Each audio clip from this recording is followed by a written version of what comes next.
محمدا رسول الله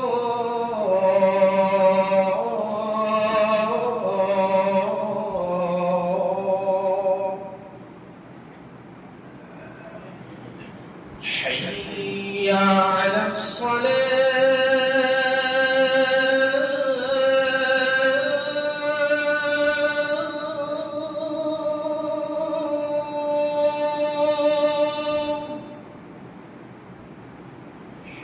حي على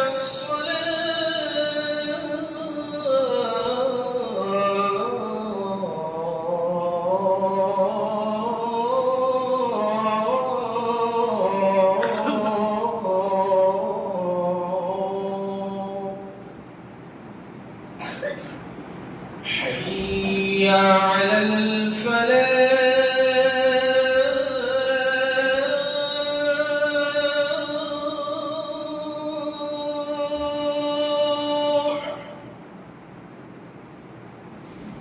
حي على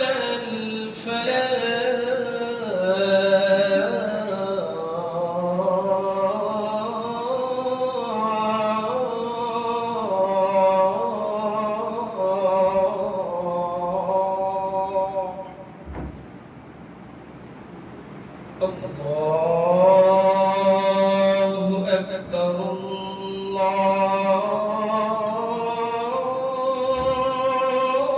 الله أكبر لا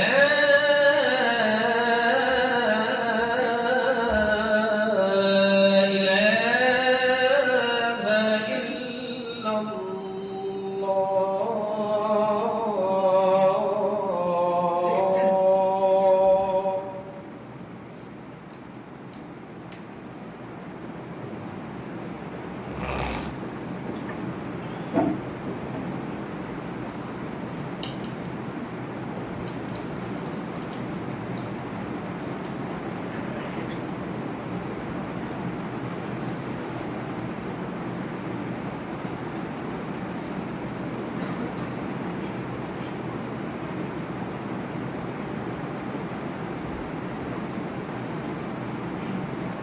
السلام عليكم ورحمة الله وبركاته.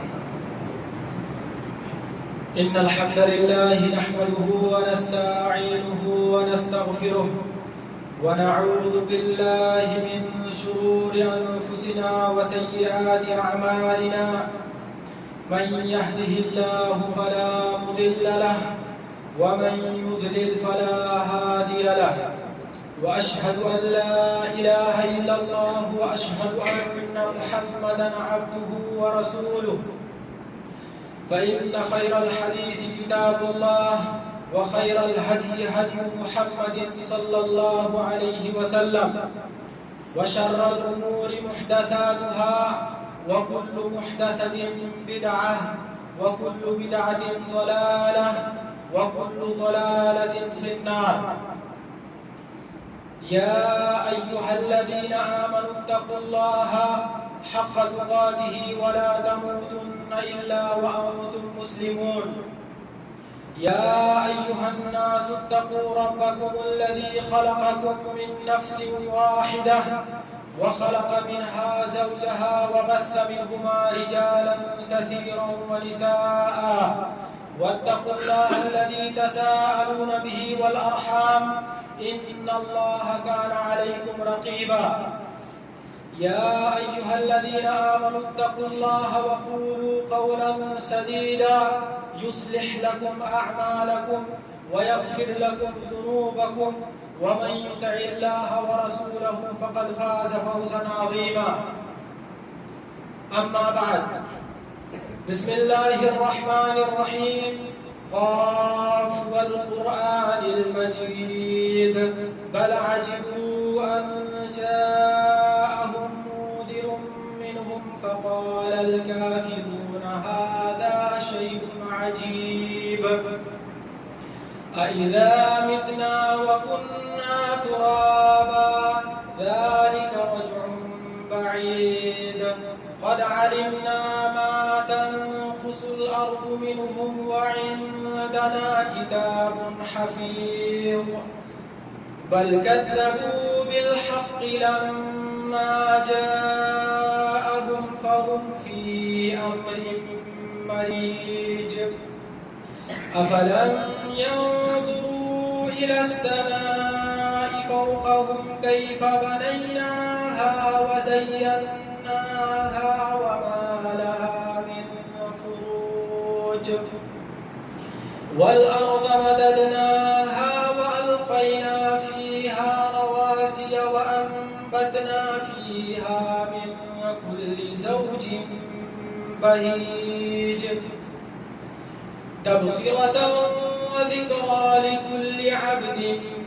منيب ونزلنا من السماء ماء مباركا فأنبتنا به جنات وحب الحصيد والنخل باسقات لها طلع نضيد رزقا للعباد وأحيينا به بلدة ميتا كذلك الخروج كذبت قبلهم قوم نوح وأصحاب الرس وثمود وعاد وفرعون وإخوان لوط وأصحاب الأيكة وقوم تبع كل كذب الرسل فحق وعيد أفعينا بالخلق الأول بل هم في لبس من خلق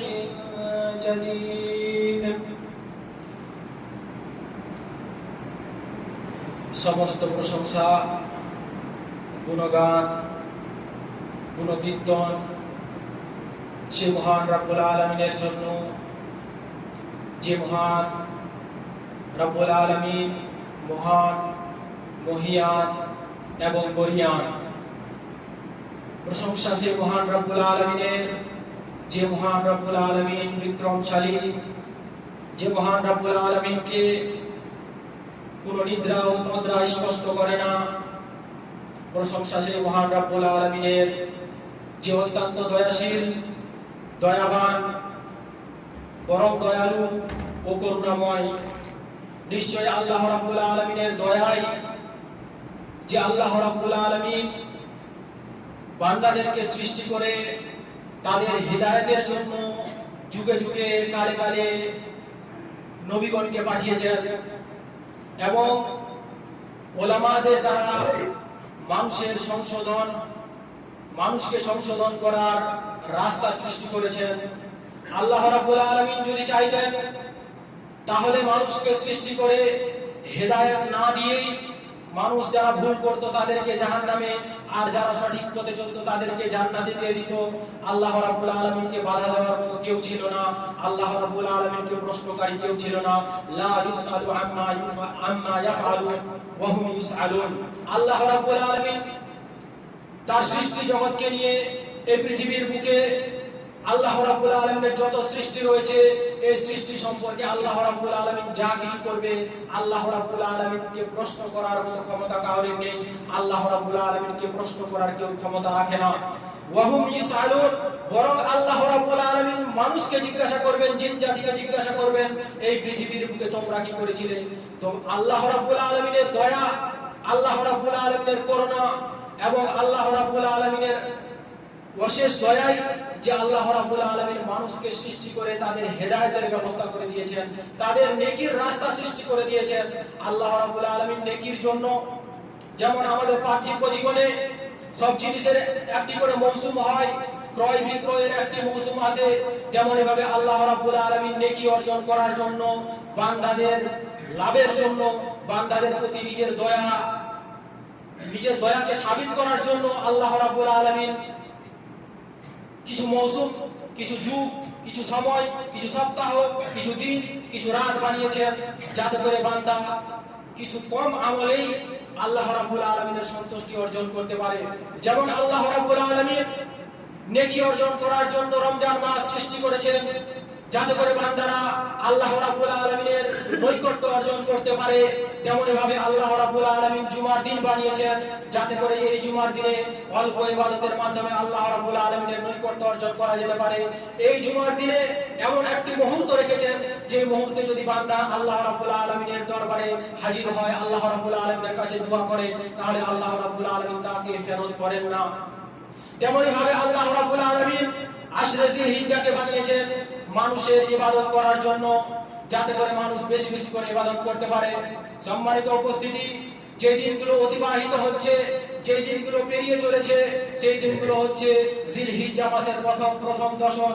যে দশক সম্পর্কে আল্লাহ রাব্বুল আলামিনের নবী বলেছেন, আব্দুল্লাহ ইবনে আব্বাস রাদিয়াল্লাহু আনহুমা হতে বর্ণিত, তিনি বলেন রাসূল সাল্লাল্লাহু আলাইহি ওয়াসাল্লাম বলেছেন, মা মিন আইয়ামিন আল আমালুস সালিহু ফীহিন্না আহাব্বু ইলাল্লাহি মিন হাযিহিল আইয়ামিল আশর।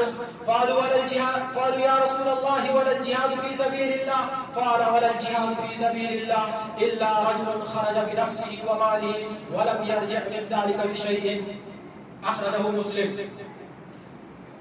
অত্র হাদিসে নবী করিম সাল্লাল্লাহু আলাইহি ওয়াসাল্লাম বলছেন যে আশরে জিলহিজ্জা, যে দিনগুলো আমরা পার করছি, কুরবানির চাঁদ ওঠা থেকে নিয়ে কুরবানির দিন পর্যন্ত যে 10 দিন রয়েছে, এই 10 দিনের মধ্যে বান্দা যে নেক আমল, সৎ আমল করে, এই সৎ আমলের গুরুত্ব এবং এই সৎ আমলের প্রতি আল্লাহ রাব্বুল আলামিন যে ভালোবাসা দেখান, এমন ভালোবাসা আর অন্য কোনো আমলের প্রতি দেখান না। আল্লাহ রাব্বুল আলামিনের কাছে যতটা পছন্দনীয় এই 10 দিনের আমল, ততটা পছন্দনীয় আর অন্য কোনো দিনের আমল নয়। এমনকি উলামায়ে কেরাম বলেন যে রমজান মাসের শেষ দশক, যে দশকের গুরুত্ব এবং মাহাত্ম্য সম্পর্কে আমরা সবাই অবগত। রমজান মাসে অহরহ শুনেছি যে রমজান মাসের শেষ দশকের কতটাই গুরুত্ব রয়েছে।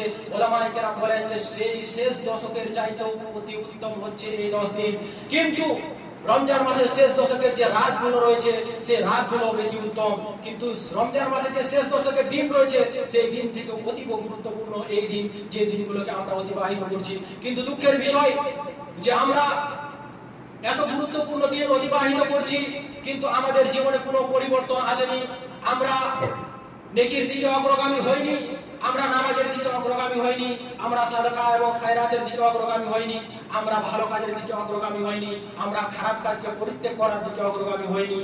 আমরা যেমন জীবন যাপন করছিলাম তেমনই জীবন যাপন করছি, অথচ একটি নেকির মাস, নেকির সময়, নেকির একটি দশক বয়েই চলেছে, আর আমাদেরকে অনেকে খবর নেই এবং আমরা এই দিনকে অবহেলার মধ্যে কাটিয়ে দিচ্ছি।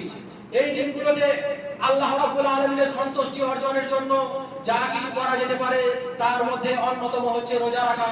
নবী করিম সাল্লাল্লাহু আলাইহি ওয়াসাল্লাম সম্পর্কে বলা হয় যে নবী করিম সাল্লাল্লাহু আলাইহি ওয়াসাল্লাম আশুরা রোজা রাখতেন, জিলহিজ্জার রোজা রাখতেন, জিলহিজ্জার 9টি রোজা রাখতেন এবং এভাবে করে নবী সাল্লাল্লাহু আলাইহি ওয়াসাল্লাম মাসিক 2 দিন করে রোজা রাখতেন। তো অত হাদিস দ্বারা বোঝা যায় যে নবী করিম সাল্লাল্লাহু আলাইহি ওয়াসাল্লাম জিলহিজ্জা মাসের 9 দিনই রোজা রাখতেন। তো আমরাও পারি যে জিলহিজ্জা মাসের 9 দিন না হলেও সুবিধা অনুযায়ী আমরা মাঝে সাঝে অবশ্যই রোজা রাখবো।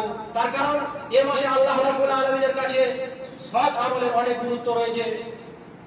যেমন আমরা রোজা রাখতে পারি, তেমনি ভাবে আমরা আল্লাহ রাব্বুল আলামিনের কাছে বেশি বেশি করে ইস্তিগফার, তওবা, আল্লাহ রাব্বুল আলামিনের তাসবিহ এবং তাহমিদ করতে পারি। আল্লাহ রাব্বুল আলামিন কোরআন কারীমের মধ্যে বলছেন, ওয়া ইয়াযকুরু ইসমাল্লাহি ফি আইয়ামিন মা'লুমাত, যাতে করে মানুষ কি করে কিছু নির্ধারিত দিনের মধ্যে মানুষ আল্লাহ রাব্বুল আলামিনের ইবাদত, আল্লাহ রাব্বুল আলামিনকে স্মরণ করে, আল্লাহ রাব্বুল আলামিনের জিকির এবং আজকার করে। সাহাবীয়ে রাসূল, হিবরুল উম্মাহ, মুফাসসিরে কোরআন হযরত আব্দুল্লাহ ইবনে আব্বাস রাদিয়াল্লাহু আনহু এই আয়াতের ব্যাখ্যা করতে গিয়ে বলেন যে এখানে আইয়ামে মালুমাতের অর্থ হচ্ছে জিলহিজ্জা মাসের 1 তারিখ থেকে নিয়ে 9 তারিখ পর্যন্ত। সম্মানিত উপস্থিতি, তো আমাদেরকে বুঝতে হবে যে এই মাসে আমাদেরকে আল্লাহ রাব্বুল আলামিনের বেশি বেশি করে তাসবিহ, তাহলিল এবং জিকির ও আজকার করতে হবে। যদিও সহিহ হাদিসে নবী করিম সাল্লাল্লাহু আলাইহি ওয়াসাল্লাম থেকে কোনো বর্ণিত দোয়া, কোনো বর্ণিত তাসবিহ, কোনো বর্ণিত তাহলিল, কোনো বর্ণিত তাকবীর পাওয়া যায় না এবং এ বিষয়ে এ মর্মে যে হাদিসগুলো রয়েছে অধিকাংশই বরং সবগুলোই জয়ীফ। কিন্তু এই আয়াতের ব্যাখ্যা করার পরে আব্দুল্লাহ ইবনে মাসউদ রাদিয়াল্লাহু, আব্দুল্লাহ ইবনে আব্বাস রাদিয়াল্লাহু আনহুমা এবং আবু হুরায়রা রাদিয়াল্লাহু আনহুমা হতে বর্ণিত তিনাদের সম্পর্কে বর্ণনা আছে যে কানা ইয়াখরুজানি ইলা সুকি, আবু হুরায়রা রাদিয়াল্লাহু আনহু এবং আব্দুল্লাহ ইবনে আব্বাস রাদিয়াল্লাহু আনহুমা কি করতেন? বাজারের দিকে যেতেন। যখন জিলহিজ্জা মাসের চাঁদ উঠতো তখন বাজারের দিকে যেতেন। ফায়ুকাব্বিরানি ওয়া ইউকাব্বিরুন নাসু মাআহুমা, তারা বাজারে যেতেন এবং বাজারে গিয়ে মাঝে সাঝে তারা কি করতেন?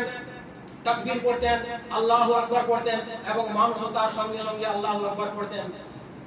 এবং মুসান্নাফ ইবনে আব্দুর রাজ্জাক এবং সুনান বাইহাকি আল কুবরাতে বর্ণিত রয়েছে আব্দুল্লাহ ইবনে মাসউদ রাদিয়াল্লাহু আনহু হতে, আব্দুল্লাহ ইবনে আব্বাস রাদিয়াল্লাহু আনহুমা হতে এবং সালমান ফারিসি রাদিয়াল্লাহু আনহুমা হতে যে তারা জিলহিজ্জা মাসে কিভাবে তাসবিহ এবং তাহলিল করতেন। আব্দুল্লাহ ইবনে মাসউদ রাদিয়াল্লাহু আনহু হতে বর্ণিত রয়েছে যে আব্দুল্লাহ ইবনে মাসউদ রাদিয়াল্লাহু আনহু এই জিলহিজ্জা মাসে তাসবিহ পড়তেন, যেটা সবথেকে প্রসিদ্ধ তাসবিহ আমরা সাধারণত ঈদের দিনে পড়ে থাকি। আল্লাহু আকবার, আল্লাহু আকবার, আল্লাহু আকবার, আল্লাহু আকবার, লা ইলাহা ইল্লাল্লাহু, আল্লাহু আকবার, আল্লাহু আকবার ওয়া লিল্লাহিল হামদ। এই তাসবিহ হযরত আব্দুল্লাহ ইবনে মাসউদ রাদিয়াল্লাহু আনহু হতে বর্ণিত রয়েছে। তাই আমরা এই দিনগুলোতে অধিকাংশভাবে এই দোয়াগুলো পড়তে পারি। সাধারণভাবে যদি এই দোয়া মুখস্থ নাও থাকে তো আমরা সাধারণভাবে আল্লাহু আকবার, আলহামদুলিল্লাহ, আস্তাগফিরুল্লাহ, লা ইলাহা ইল্লাল্লাহু মুহাম্মাদুর রাসূলুল্লাহ এগুলো পাঠ করতে পারি। আল্লাহ রাব্বুল আলামিনের কাছে দোয়া চাইতে পারি। আল্লাহ রাব্বুল আলামিন এই দিনগুলোতে অত্যাধিক মানুষকে ক্ষমা করে অত্যাধিক নেকি দেয়।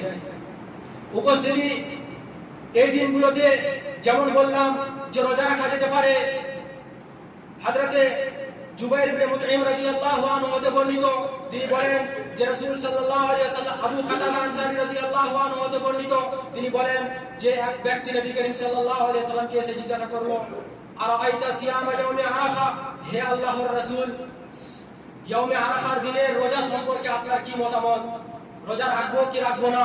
নবী করিম সাল্লাল্লাহু আলাইহি ওয়াসাল্লাম তার উত্তরে বললেন যে আহতাসিবু ইনদাল্লাহি আন ইউকাফিরা সানাতাল মাযিয়া ওয়াল বাকিয়া, রাওয়াহু আবু দাউদ ওয়া আসলুহু ফি সহিহ মুসলিম।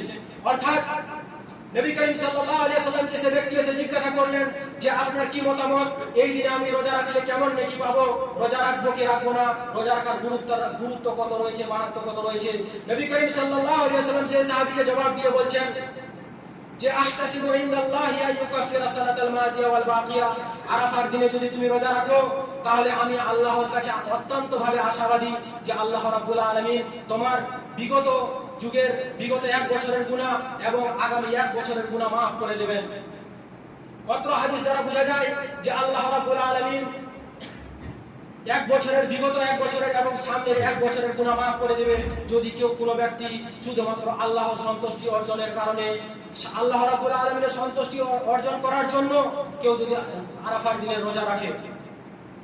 এবং এখানে একটি কথা মনে রাখা উচিত যে কোরআন এবং হাদিসে যে কোথাও গুনাহ মোচনের কথা বলা হয়েছে, যেখানে বলা হয়েছে যদি এই কাজ করো তোমার সমস্ত গুনাহ maaf হয়ে যাবে, যদি ওই কাজ করো তাহলে হজ সম্পর্কে নবী করিম সাল্লাল্লাহু আলাইহি ওয়াসাল্লাম বলেন যে রাজা কায়াউমিন ওয়ালাদাতহু উম্মুহু, কেউ কোনো ব্যক্তি যদি শুদ্ধভাবে হজ করে আসে তাহলে সে ব্যক্তি সেই ছোট নবজাত শিশুর মতো হয়ে যায় যে শিশু আজকেই জন্মগ্রহণ করলো।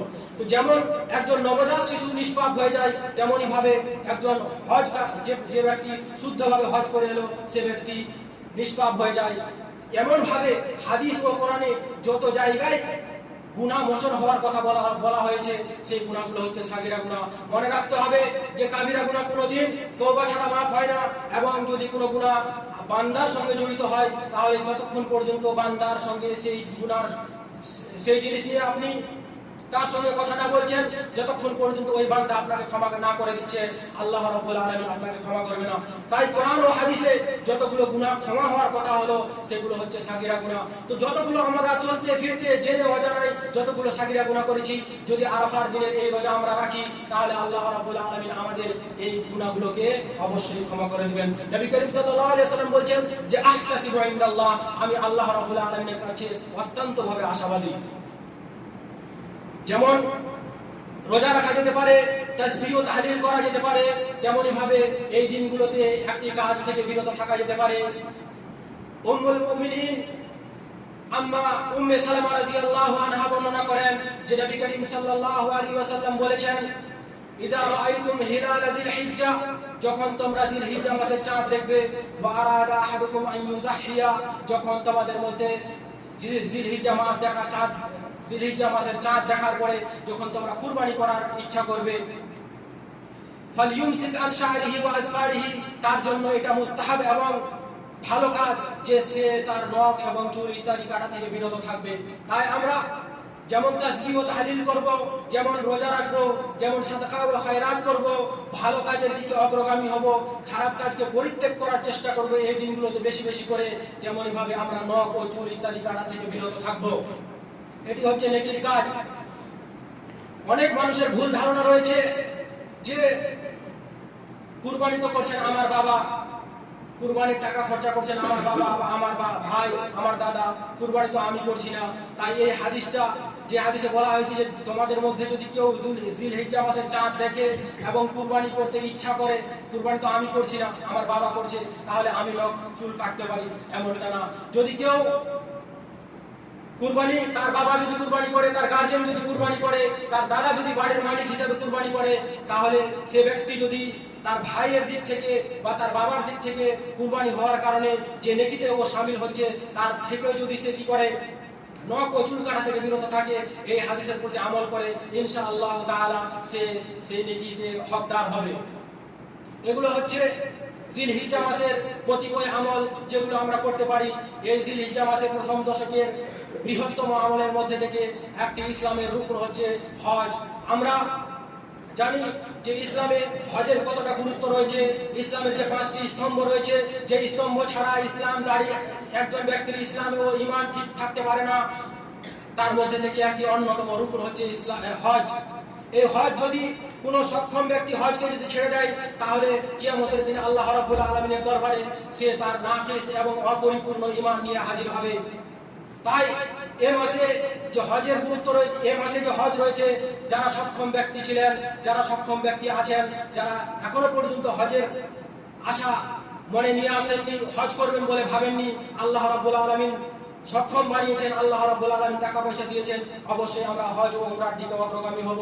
এই হজ সম্পর্কে আমাদের এই মসজিদে এর পূর্বে বিস্তারিতভাবে আলোচনা হয়েছে যে হজ কিভাবে করতে হয়, কখন করতে হয়, হজের প্রথম অংশগুলো কি কি, শেষ অংশগুলো কি কি, প্রথম থেকে নিয়ে শেষ পর্যন্ত বিস্তারিত আলোচনা হয়েছে। তাই আমাদেরকে হজ সম্পর্কে ভাবতে হবে যাদেরকে আল্লাহ রাব্বুল আলামিন অর্থ দিয়েছেন, এবং উমরা সম্পর্কে ভাবতে হবে যদি আমরা হজে সক্ষম না হই তাহলে আমরা উমরা করব, কিন্তু অবশ্যই এই জিনিসগুলোকে ধ্যান দেব। একটি প্রশ্ন এভাবে জাগতে পারে যে আমরা জানি যে রমজান মাস হচ্ছে রোজার মাস, বরকতের মাস, সে মাসে লাইলাতুল কদর রয়েছে, সে মাসে শেষ দশক রয়েছে, এভাবে সেই রমজান মাসের অনেক গুরুত্ব রয়েছে। তাই বলে রমজান মাস থেকে আমরা যতগুলো ফজিলত শুনে থাকি তা আমরা বুঝতে পারি, কিন্তু এ মাসের এত ফজিলত কেন? এ সম্পর্কে উলামায়ে কেরাম বলেন যে ইসলামে শুধুমাত্র এই দিনগুলোই হচ্ছে কতিপয় দিন যেখানে ইসলামের 5টি জিনিস একসঙ্গে জমা হয়ে যায়। ইসলামের যে 5টি স্তম্ভ রয়েছে, সেই 5টি স্তম্ভ একসঙ্গে জমা হয়ে যায়। নামাজ যেমন আমরা 12 মাস পড়ি, প্রতিদিন পড়ি, তেমন ভাবে নামাজ আমরা পড়ি, তেমনি ভাবে হজ আমাদের এই মাসেই হয়, তেমনি ভাবে সাদকা এবং খায়রাত ও যাকাত আমরা এই মাসে করতে পারি, তেমনি ভাবে যে রোজা রয়েছে এই রোজাও এই মাসে রয়েছে। তাই ইসলামে এই দিনগুলোর অতীব গুরুত্বপূর্ণ উলামায়ে কেরাম এভাবে বর্ণনা করেছেন। তাই এই দিনগুলো যে অতিবাহিত হয়ে চলে যাচ্ছে আমাদেরকে এই বিষয়ে ভাবতে হবে, এবং এখনো সময় রয়েছে। আমরা রোজা করব, তাসবিহ ও তাহলিল করব, কোরআন পড়ব এবং আল্লাহর দিকে রুজু করব, আল্লাহর দিকে ফেরত আসব। সম্মানিত উপস্থিতি, যদি এই দশকের কথা হয়, এই দশকের আলোচনা হয় আর কুরবানি সম্পর্কে আলোচনা না হয় তাহলে অপরিপূর্ণ হয়ে যাবে। তার কারণ আমরা এই দশককে, এই দিনগুলিকে কুরবানির দিন হিসাবেই চিনি। কুরবানি মূলত উর্দু ও ফার্সির হাত ধরে বাংলায় একটি অনুপ্রবেশকারী শব্দ হিসাবে আপনি ভাবতে পারেন। কুরবানি মূলত একটি উর্দু ও ফার্সি শব্দ যা বাংলায় এসেছে, আর উর্দু ও ফার্সিতে মূল আরবি শব্দ কুরবান থেকে সে বিকৃত রূপে কুরবানি হয়ে গেছে। কুরবান শব্দটি কোরআন কারিমের মধ্যে যদিও কয়েক জায়গায় ব্যবহার হয়েছে, কিন্তু যে অর্থে আমরা কুরবানি এবং কুরবানির মাসে যে কুরবানি করি সেই অর্থে ব্যবহার হয়নি, বরং কুরবানির যে একটি ব্যাপক অর্থ রয়েছে, যে কারোর জন্য, কারোর সন্তুষ্টি অর্জনের জন্য, কাউকে খুশি করার জন্য, কারোর মনস্কামনাকে জিতে নেওয়ার জন্য কিছু বলিদান দেওয়া, কিছু কুরবানি দেওয়া, এই অর্থে ব্যবহার হয়েছে। যেমন আল্লাহ রাব্বুল আলামিন কোরআন কারীমের মধ্যে বলেন, ওয়াতলু আলাইহিম নাবা বনাই আদম ইয কাররাবা কুরবানান ফাতুকুব্বিলা মিন আহাদিহিমা ওয়া লাম ইউতাকাব্বাল মিনাল আখার। অর্থাৎ হে নবী, আপনি আদম আলাইহিস সালামের সেই দুই সন্তান সম্পর্কে তাদেরকে ওয়াতলু আলাইহিম নাবা বনাই আদম বিল হক, হে নবী আপনি হকের সঙ্গে, সততার সঙ্গে কি করেন, সেই সত্য ঘটনা বর্ণনা করে দেন তাদেরকে, যে ঘটনায় হযরত আদম আলাইহিস সালামের দুই সন্তান হাবিল এবং কাবিলের বর্ণনা এসেছে, যেখানে তারা ফাকাররাবা কুরবানান, তারা দুজনে আল্লাহ রাব্বুল আলামিনের সন্তুষ্টি অর্জন করার জন্য কিছু কুরবানি পেশ করলো। এই আয়াতে আমরা বুঝতে পারলাম যে কুরবানি শব্দটি আল্লাহর নৈকট্য অর্জন করার জন্য ব্যবহার হয়েছে। তেমনি ভাবে আল্লাহ রাব্বুল আলামিন অন্যত্রে বলেন, ফালাউলা নাসারাহুমুল্লাযীনা ইত্তাখাযু মিন দুনিল্লাহি কুরবানান আলিহা। কিয়ামতের দিন সেই মাবুদানি বাতিলা, আল্লাহ ব্যতীত যাদেরই ইবাদত হতো, তাদের আল্লাহ রাব্বুল আলামিন তাদেরকে সম্মুখীন করে বলবেন, ফালাউলা নাসারাহুমুল্লাযীনা ইত্তাখাযু মিন দুনিল্লাহি কুরবানান আলিহা। সে মাবুদগুলো, সে পীর, সে বাবা, সে মাজার, সে মূর্তি, সে গাছ, সে পালা, সে নদ, সে নদী কেন মানুষকে সাহায্য করছে না? আল্লাহ রাব্বুল আলামিন কিয়ামতের দিন মানুষ তাদেরকে, যারা শিরক করেছিল তাদেরকে বিদ্রুপ করে বলবেন আল্লাহ রাব্বুল আলামিন যে ফালাউলা নাসারাহুমুল্লাযীনা ইত্তাখাযু মিন দুনিল্লাহি আরবাবা মিন দুনিল্লাহি কুরবানান আলিহা। তারা আল্লাহ রাব্বুল আলামিনের দরবারে আসছে না কেন? যাদের আল্লাহ রাব্বুল আলামিন ব্যতীত ইলাহ মনে করা হতো, যাদেরকে চরম শক্তিশালী মনে করা হতো, যে পীর বাবাকে মনে করা হতো যে পীর বাবার দরবার দিয়ে পাশ দিয়ে যদি যান আর আপনি যদি দান না করেন তাহলে আপনার ব্যবসা শেষ হয়ে যাবে, আপনি ধ্বংস হয়ে যাবেন, আপনার টাকা পয়সা থেকে বরকত শেষ হয়ে যাবে। সেই পীর বাবার দরবার দিয়ে যদি যান, সেখানে যদি সিজদা না করেন, সেখানে যদি মাথা নত না করেন, তাহলে আপনার ক্ষতি হয়ে যাবে, আপনার জীবন থেকে সুখ শান্তি চলে যাবে। সেই বাবা এবং পীর সাহেব কোথায় গেল? ফালাউলা নাসারাহুমুল্লাযীনা ইত্তাখাযু মিন দুনিল্লাহি আরবাবা। তারা কেন এখন আজকে আমার সামনে এসে সেই লোকগুলোর সাহায্য করছে না, যারা আজকে তাদের ইবাদত করার কারণে জাহান্নামে যাচ্ছে? আসুন তারা আল্লাহ রাব্বুল আলামিন এভাবে তুচ্ছ তাচ্ছিল্য করে তাদেরকে ডাকবেন এবং বুঝাতে চেষ্টা করবেন যে আল্লাহ ব্যতীত যাদের তোমরা ইবাদত করতে, আল্লাহ ব্যতীত যাদের তোমরা উপাসনা করতে, সবকিছু আল্লাহ রাব্বুল আলামিনের সামনে কিছুই না। যেমন তোমরা একজন সাধারণ ব্যক্তি, তারাও একজন সাধারণ ব্যক্তি। ইন্নাকুম ওয়া মা তা'বুদুনা মিন দুনিল্লাহি হাসাবু জাহান্নাম। অর্থাৎ তোমরা যা কিছু আল্লাহ ব্যতীত যা কিছুর ইবাদত করছো, সবকিছু তোমরাও জাহান্নামে যাবে এবং যা কিছুর ইবাদত করছো সেগুলোও জাহান্নামে যাবে। আল্লাহ রাব্বুল আলামিন স্পষ্টভাবে বলছেন। তো অত্র আয়াত থেকে বোঝা গেল যে কুরবান শব্দটি আল্লাহর নৈকট্য অর্জনের জন্য ব্যবহার হয়েছে। তো কোরআন ও হাদিসে যে কুরবানি আমরা করছি এর জন্য সবথেকে বেশি শব্দ যেটি ব্যবহার হয়েছে সেটি হচ্ছে উযহিয়া এবং নুসুক। উযহিয়া শব্দের অর্থ আল্লাহ রাব্বুল আলামিনের নৈকট্য অর্জন করার জন্য, আল্লাহ রাব্বুল আলামিনের সন্তুষ্টি কামনা করার জন্য কিছু বিশেষ গুণে গুণান্বিত পশুকে কিছু বিশেষ মানুষের দ্বারা কুরবানি করাকে বলা হয় উযহিয়া, কুরবানি। সম্মানিত উপস্থিতি, এখানে তিনটি শব্দ ব্যবহার হয়েছে, বিশেষ করে তিনটি শব্দ। যে কুরবানির পশু জবাই করবেন সেটিকে বিশেষ গুণে গুণান্বিত হতে হবে এবং বিশেষ সময়ে হতে হবে এবং বিশেষ ব্যক্তি দ্বারা হতে হবে। সবাই কুরবানি করতে পারে না এবং সব পশুর কুরবানি হতে পারে না এবং সব দিনে কুরবানি হতে পারে না। যে ব্যক্তি কুরবানি করবে তাকে সর্বপ্রথম শর্ত হচ্ছে আইয়াকুনা মুসলিমান আকিলান বালিগান মুস্তাদিয়ান। চারটি শর্ত। তাকে মুসলিম হতে হবে, তার ঈমান পুক্ত হতে হবে, তার ঈমান যদি শিরক এবং কুফর থাকে তাহলে তার কুরবানি তেমনই। যেমন আপনি উদাহরণস্বরূপ বলতে পারেন যে কেউ যদি কোনো সবথেকে নোংরা জঘন্য জায়গায় নেমে যায় এবং সেই নোংরা পানিতে গোসল করে, যেখানে ড্রেনের পানি যায়, যেখানে বাথরুমের পানি যায়, সেখানে গিয়ে যদি কেউ সাবান মেখে, সুন্দর করে একটা সুগন্ধি সাবান মেখে গোসল করে, তার উদাহরণ সেই ব্যক্তির নেই যে ব্যক্তি তার ঈমানকে পরিষ্কার করলো না, তার আকীদাকে পরিশুদ্ধ করলো না, শিরক থেকে বাঁচলো না, কিন্তু কুরবানি করার জন্য তার মন খুব ছটফট করছে। তো আপনাকে হয়তো সেই পানি জঘন্য লাগতে পারে, আপনাকে হয়তো সে ময়লা জঘন্য লাগতে পারে, কিন্তু বিশ্বাস রাখুন, কিন্তু মেনে নিন, কিন্তু মনে রাখুন যে আল্লাহ রাব্বুল আলামিনের নিকটে সে শিরক, সেই কমজোর ঈমান, সে বিদআত এবং আল্লাহ ব্যতীত অন্য কারোর দিকে আকৃষ্ট যে ঈমান রয়েছে, সেই ঈমান আল্লাহ রাব্বুল আলামিনের কাছে তার থেকেও বেশি জঘন্য, আল্লাহ রাব্বুল আলামিনের কাছে তার থেকেও বেশি দুর্গন্ধিত সেই ঈমান, যে ঈমান আমরা আল্লাহ রাব্বুল আলামিনের ব্যতীত অন্য কারোর কাছে বিশ্বাস রেখে রাখি। উপস্থিতি, তাই আমাদেরকে মুসলিম হতে হবে, প্রকৃতপক্ষে মুসলিম হতে হবে। আকিল অর্থাৎ কোনো যদি পাগল ব্যক্তি থাকে তাহলে তার জন্য কুরবানি নেই, তেমনি ভাবে তাকে মুস্তাতি হতে হবে। মুস্তাতি অর্থাৎ সক্ষম হতে হবে, তার কাছে এত কিছু ধন সম্পদ থাকতে হবে যে সে কুরবানি করতে পারবে।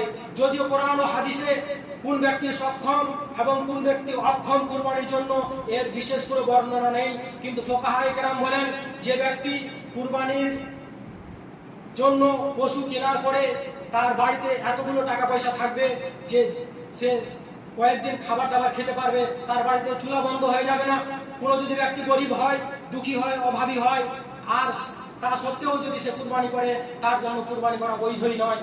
তার কারণ হচ্ছে কুরবানি সম্পূর্ণরূপে একজন সক্ষম ব্যক্তির আমল। তাই যদি আল্লাহ রাব্বুল আলামিন আমাদেরকে সক্ষম বানিয়েছেন তাহলে আমরা অবশ্যই কুরবানি করব। নবী করিম সাল্লাল্লাহু আলাইহি ওয়াসাল্লাম বলেছেন, মান লাহু সাআতুন ওয়া লাম ইউযাহি ফালা ইয়াকরাবান্না মুসাল্লানা, আখরাজাহু ইবনু মাজাহ ওয়া হাসানাহু আল-আলবানী রাহিমাহুল্লাহ। অর্থাৎ যে ব্যক্তিকে আল্লাহ রাব্বুল আলামিন সক্ষম বানিয়েছে তা সত্ত্বেও যদি কেউ কুরবানি না করে তাহলে কিন্তু আল্লাহ রাব্বুল আলামিনের নবী করিম সাল্লাল্লাহু আলাইহি ওয়াসাল্লাম বলেছেন যে সে যেন আমাদের মুসাল্লার ধারে কাছেও না আসে। এই হাদিসটি এমন একটি হাদিস যে হাদিস দ্বারা উলামায়ে কেরাম ইস্তেদলাল করেছেন, এই হাদিস দ্বারা উলামায়ে কেরাম ব্যাখ্যা করেছেন যে কুরবানি করা হচ্ছে ওয়াজিব।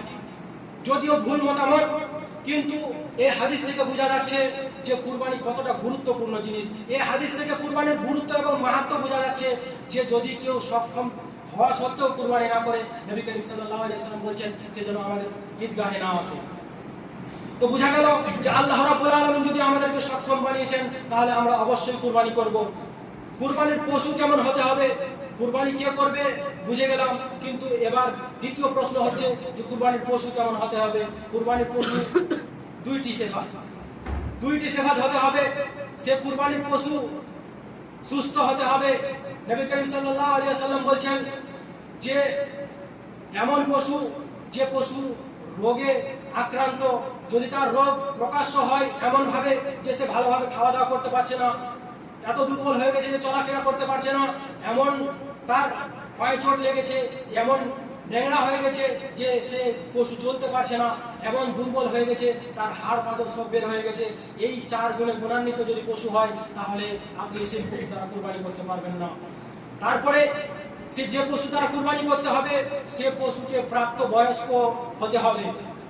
প্রথম হচ্ছে তার মধ্যে কোনো প্রকারের দাগ ত্রুটি থাকতে হবে না। যদি কান কাটা হয়, অল্প হয়, হাদিসে বলা হয়েছে যে আল বাইয়িনু আউরুহা আল বাইয়িনু মারাজুহা, অর্থাৎ শুধু অসুস্থ হলেই হবে না, বরং এমন অসুস্থ হতে হবে যে প্রকাশ্য বোঝা যাচ্ছে। যদি তার কান কাটা হয়, অল্প স্বল্প লেজ কাটা হয় কিন্তু দূর থেকে বোঝা যায় না, তাহলে সে কান কাটা থেকে বা সে লেজ কাটা থেকে কোনো অসুবিধা হবে না। বাইয়িন হতে হবে, প্রকাশ্য হতে হবে, দূর থেকে বোঝা যাচ্ছে যে গরুটা চলছে কিন্তু তার মধ্যে দুর্বলতা রয়েছে, এই গরুটা ঘাস খাচ্ছে কিন্তু তার শরীরে মাংস লাগছে না, চর্বি লাগছে না। তাই এমন পশু যদি হয় তাহলে এমন পশু কুরবানি চলবে না।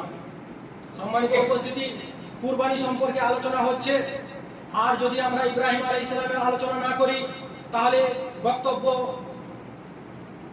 পরিপূর্ণ হবে না। আমরা যে এই কুরবানি এবং কুরবানির দিনে যতগুলো আমল করছি ডাইরেক্ট বা ইনডাইরেক্ট ভাবে ইব্রাহিম আলাইহিস সালাম ও তার পরিবারের সঙ্গে সংযুক্ত। মনে রাখতে হবে যে ইব্রাহিম আলাইহিস সালাম আমাদের জন্য একজন উপমা স্বরূপ। আল্লাহ রাব্বুল আলামিন কোরআন কারীমের মধ্যে বলছেন যে হে নবী আনিত্তাবি মিল্লাতা ইব্রাহিম হানিফা, হে নবী আপনি কি করেন, ইব্রাহিম আলাইহিস সালামের মিল্লাত, ইব্রাহিম আলাইহিস সালামের তরিকাকে ইখতিয়ার করেন। আমরা শেষ নবীর উম্মত, আমরা অবশ্যই নবী করিম সাল্লাল্লাহু আলাইহি ওয়াসাল্লামের শরীয়ত অনুযায়ী চলবো, কিন্তু তা সত্ত্বেও নবী করিম আল্লাহ রাব্বুল আলামিন কোরআন কারীমের মধ্যে বলছেন যে মিল্লাতে ইব্রাহিমীকে নিজের জীবনে বাস্তবায়ন করো। সম্মানিত উপস্থিতি, যদি আমরা ইব্রাহিম আলাইহিস সালামের জীবনীকে দেখি, ইব্রাহিম আলাইহিস সালামের জীবনকে যদি দেখি, তাহলে আমরা বুঝতে পারবো যে ইব্রাহিম আলাইহিস সালাম কতটা কুরবানি দিয়েছেন। ইব্রাহিম আলাইহিস সালাম এমন বাড়িতে জন্মগ্রহণ করলেন যে তার বাবা হচ্ছেন এলাকার সবথেকে প্রসিদ্ধ মূর্তি ক্রেতা, মূর্তি যে তৈরি করে, মূর্তি বানানোর কাজে তিনার বাবা সবথেকে প্রসিদ্ধ এবং খ্যাতি সম্পন্ন ব্যক্তি। সে বাড়িতে একজন এমন শিশু জন্মগ্রহণ করলো যে আল্লাহ রাব্বুল আলামিনের একত্ববাদী। আল্লাহ রাব্বুল আলামিনের একত্ববাদিতার কারণে তার পরিবার, তার মা বাবা তাকে ছেড়ে দেন, তিনাকে ছেড়ে দেন এবং অবশেষে বাদশার হুকুমে সেই ইব্রাহিম আলাইহিস সালামকে আগুনে নিক্ষেপ করা হয়। একবার ভেবে দেখুন, আল্লাহ রাব্বুল আলামিন যদি চাইতেন ইব্রাহিম আলাইহিস সালামকে এমন পরিস্থিতি তৈরি করে দিতেন যে তিনাকে আগুনে নিক্ষেপ হতে হবে না, বা আগুনে নিক্ষেপ হওয়ার যদি পরিস্থিতি তৈরিও হয়ে গেছিল, তো আল্লাহ রাব্বুল আলামিন চাইলে ইব্রাহিম আলাইহিস সালামকে আগুনে নিক্ষিপ্ত হওয়ার পূর্বেই বাঁচিয়ে নিতে পারতেন। কিন্তু আল্লাহ রাব্বুল আলামিন পরীক্ষা নিলেন, ইব্রাহিম আলাইহিস সালামকে আগুনে নিক্ষেপ হওয়ার পরে বাঁচালেন। আল্লাহ রাব্বুল আলামিন কোরআন কারীমের মধ্যে বলছেন, ওয়ানাদাইনা, আল্লাহ রাব্বুল আলামিন কোরআন কারীমের মধ্যে বলছেন, ইয়া নারু কুনি বারদান ওয়া সালামান আলা ইব্রাহিম, হে আগুন তুমি ঠান্ডা হয়ে যাও, হে আগুন তুমি শীতল হয়ে যাও ইব্রাহিম আলাইহিস সালামের উপরে। তো দেখেন আল্লাহ রাব্বুল আলামিন কিভাবে পরীক্ষা নিলেন, শেষ মুহূর্তেও বাঁচালেন না, বরং আগুনে নিক্ষিপ্ত হওয়ার পরে বাঁচালেন। তারপরে দেখেন ইব্রাহিম আলাইহিস সালাম আল্লাহর এত মুত্তাকি এবং পরহেজগার বান্দা, এত বড় নবী, কিন্তু আল্লাহ রাব্বুল আলামিন 80 বছর পর্যন্ত কোনো সন্তান আল্লাহ রাব্বুল আলামিন তাকে দেননি। 80 বছর পর্যন্ত সন্তানহীন ছিলেন হযরত ইব্রাহিম আলাইহিস সালাম। সন্তানহীন হওয়া, বাড়িতে সন্তান না থাকা, এটি কত বড় ব্যথাদায়ক এবং বেদনাদায়ক জিনিস সে ব্যক্তি বুঝতে পারবেন, যে ব্যক্তিকে আল্লাহ রাব্বুল আলামিন কোনো সন্ততি দেয়নি। আমার শব্দ আপনাকে বোঝাতে পারবে না, আর আপনিও সেটাকে পরিপূর্ণভাবে অনুভব করতে পারবেন না। যার বাড়িতে সন্ততি নেই, যাকে আল্লাহ রাব্বুল আলামিন এই নিয়ামত থেকে মাহরুম রেখেছেন, এই নিয়ামত থেকে বঞ্চিত রেখেছেন, সে ব্যক্তি বুঝতে পারবেন। আল্লাহ রাব্বুল আলামিনের এত নিকটতম বান্দা হওয়া সত্ত্বেও আল্লাহ রাব্বুল আলামিন ইব্রাহিম আলাইহিস সালামকে কি করলেন, 80 বছর পর্যন্ত সন্তানহীন রাখলেন।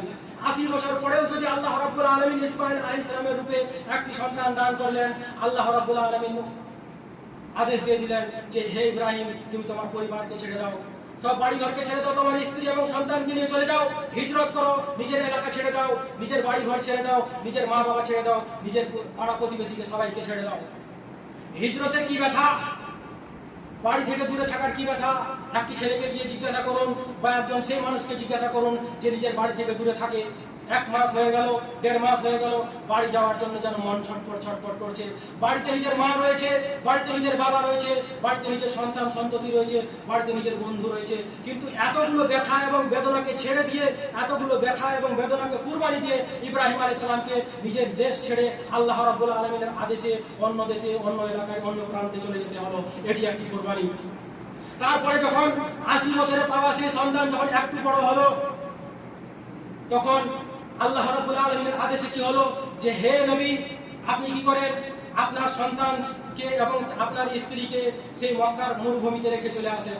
দেখেন 80 বছর পরে যে কলিজার টুকরো পেলেন, যে মুখের হাসিখানা পেলেন, আল্লাহ রাব্বুল আলামিন বলছেন, ইব্রাহিম, এখন পরীক্ষা শেষ হয়নি, তোমার পরীক্ষা হচ্ছে এই যে তুমি তোমার স্ত্রী এবং সন্তানকে গিয়ে সেই মক্কার মরুভূমিতে রেখে আসো।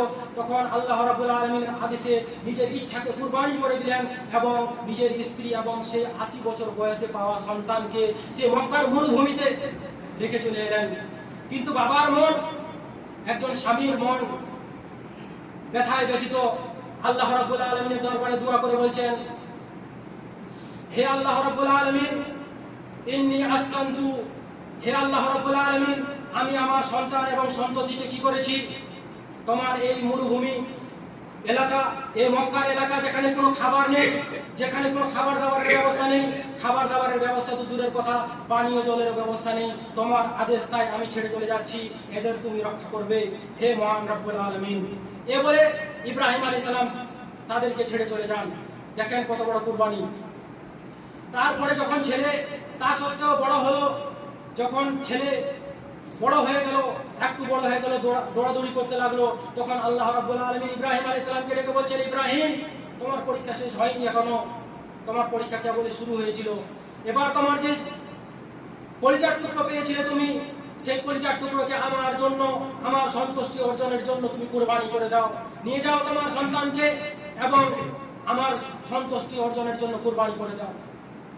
আমরা জানি যে যে কুরবানি আমরা পশু রূপে করছি, সেই কুরবানি ইব্রাহিম আলাইহিস সালাম পশু রূপে করেননি। সেই কুরবানি ইব্রাহিম আলাইহিস সালাম নিজের সন্তানের রূপে করেছিলেন, নিজের সন্তানের গলায় ছুরি চালিয়েছিলেন। এতটা আমাদেরকে কুরবানি দিতে হবে নিজের জীবনে, তাহলে আমরা মিল্লাতে ইব্রাহিমের অনুসরণকারী হতে পারবো। তার কারণ হচ্ছে ইসলাম কখনো মৌখিক সম্পর্ককে কোনোদিন মান্যতা দেয় না। ইসলাম সর্বদাই আন্তরিক সম্পর্ককে মান্যতা দেয়। আপনি যদি বলেন যে আমি আহলে হাদিস, আমি মানহাজে সালাফের অনুসরণকারী, আমি হাদিস ও কোরআন মেনে চলি, আমি কি করি মিল্লাতে ইব্রাহিমের অনুসরণকারী, আমি নবী সাল্লাল্লাহু আলাইহি সাল্লামের শরীয়তের অনুসরণকারী, আর যদি এই কথাগুলো শুধু মৌখিক হয়, আমলে যদি বাস্তবায়ন না হয়, তাহলে কিন্তু এর কোনো দাম নেই ইসলামের মধ্যে।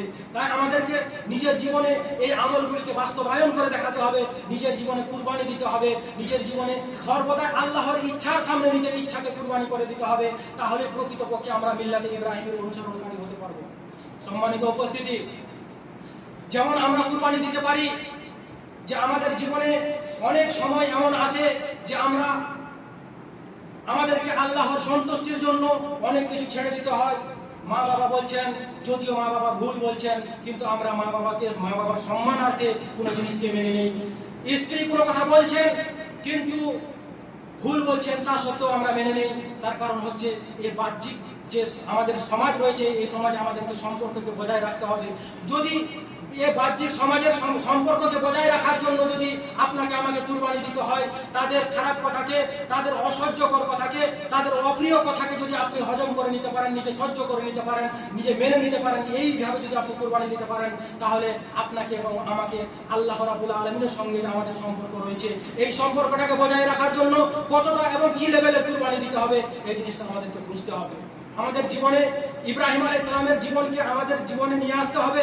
তাহলে আমরা প্রকৃতপক্ষে কুরবানি কি জিনিস বুঝলাম, তাহলে আমরা কুরবানির যে আধ্যাত্মিকতা রয়েছে, কুরবানির যে রূহানিয়ত রয়েছে, তাহলে আমরা বুঝতে পারবো। তেরি মর্জি মে হুই জব সে মেরি মর্জি গুম পায়ে হ্যাঁ मैंने मौत में भी जिंदगी का मजा।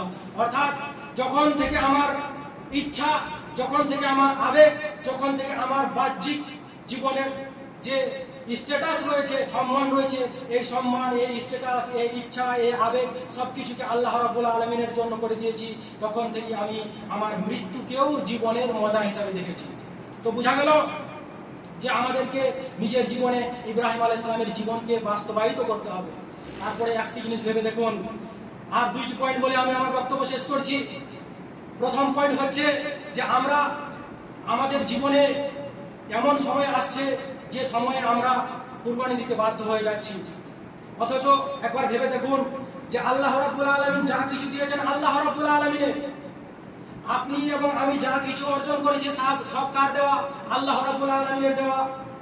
কোনো ব্যক্তি যদি ভাবে এর পিছনে আমার মেহনত রয়েছে, আমার পরিশ্রম রয়েছে, এর পিছনে আমি অনেক প্রচেষ্টা চালিয়েছি, তার জন্য আমি টাকা পয়সা পেয়েছি, তাহলে আপনাকে আমি জিজ্ঞাসা করব, একবার বলুন যে যদি চেষ্টা করেই যদি সবাই টাকা পয়সা পেয়ে যেত, সবাই ধন দৌলত পেয়ে যেত, এই পৃথিবীর বুকে কেউ গরিব থাকতো না। সব থেকে যদি চেষ্টা চালায়, তো সব থেকে যে দরিদ্র ব্যক্তি রয়েছে সব থেকে বেশি চেষ্টা সেই করে, কিন্তু আল্লাহ রাব্বুল আলামিন তাকে কই সম্পদ দেননি। তো বোঝা গেল যে আল্লাহ রাব্বুল আলামিন যা কিছু দিয়েছেন আমাদেরকে, আল্লাহ রাব্বুল আলামিনের দেওয়া। এখানে আমার কিছুই নেই, এখানে আপনার কিছুই নেই, যা কিছু দেওয়া রয়েছে আল্লাহ রাব্বুল আলামিনের দেওয়া রয়েছে। এই আল্লাহ রাব্বুল আলামিনের দেওয়া বস্তু সমূহ হতে আল্লাহ রাব্বুল আলামিনের টাকা যে দিয়েছেন, আল্লাহ রাব্বুল আলামিন ধন দৌলত দিয়েছেন, এই ধন দৌলত হতে আল্লাহ রাব্বুল আলামিন কিছু অংশ আমাদের কাছে চেয়েছেন। আল্লাহ রাব্বুল আলামিন বলেননি যে আপনি আপনার সমস্ত টাকাকে কুরবান করে দিন, আপনি আপনার যতগুলো ধন সম্পদ রয়েছে আমার রাস্তায় কুরবান করে দিন, আপনি আপনার সমস্ত সময় ইবাদতে লাগিয়ে দেন। আল্লাহ রাব্বুল আলামিন কোথাও কখনো পুরো সময় বলেননি।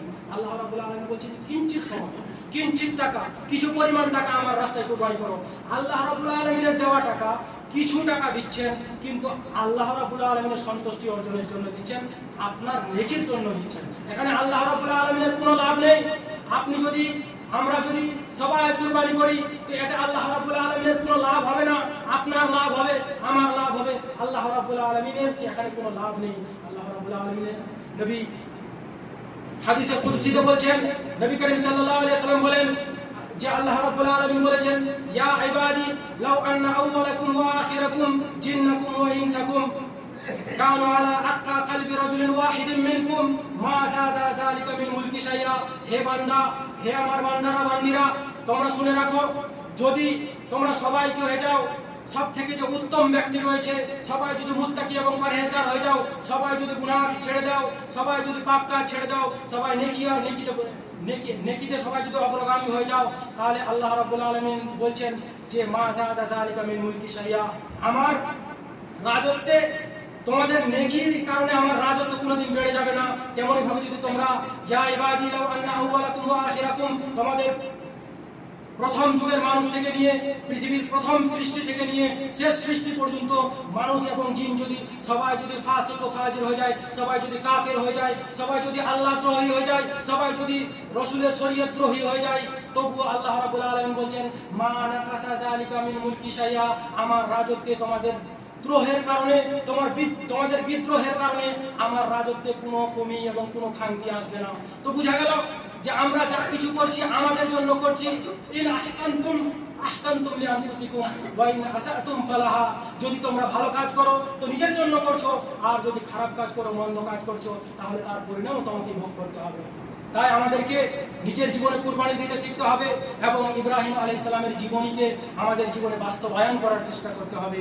যদি আমরা নিজের জীবনে বাস্তবায়ন না করতে পারি, তাহলে আমরা প্রকাশ্যভাবে কুরবানি তো দিয়ে দিব, বছরের পর বছর কুরবানি দিয়ে দিব, কিন্তু কুরবানির যে মূল উদ্দেশ্য ছিল সেই উদ্দেশ্যটা আমরা পেলাম না।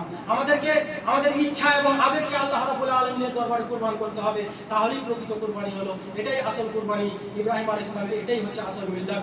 যদি আমরা এমনটা করি তাহলে আল্লাহ রাব্বুল আলামিনের সন্তুষ্টি পাবো। আল্লাহ রাব্বুল আলামিনের কাছে শেষে দোয়া রইল, আল্লাহ রাব্বুল আলামিন যেন আমাদেরকে সৎ কাজ করার তৌফিক দান করেন। আল্লাহুম্মা আমিন।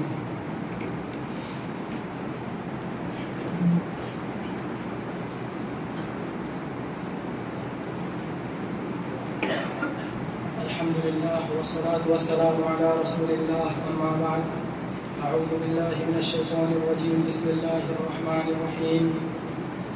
يا أيها الذين آمنوا إذا نودي للصلاة من يوم الجمعة فاسعوا إلى ذكر الله وذروا البيع ذلكم خير لكم إن كنتم تعلمون فإذا رأوا تجارة أو لهوا انفضوا إليها وتركوك قائما قل ما عند الله خير من اللهو ومن التجارة والله خير الرازقين اللهم صل على محمد وعلى آل محمد كما صليت على إبراهيم وعلى آل إبراهيم إنك حميد مجيد اللهم بارك على محمد وعلى آل إبراهيم إنك حميد مجيد عباد الله رحمكم الله إن الله يأمر بالعدل والإحسان وإيتاء ذي القربى وينهى عن الفحشاء والمنكر والبغي يعظكم لعلكم تذكرون أقيموا الصلاة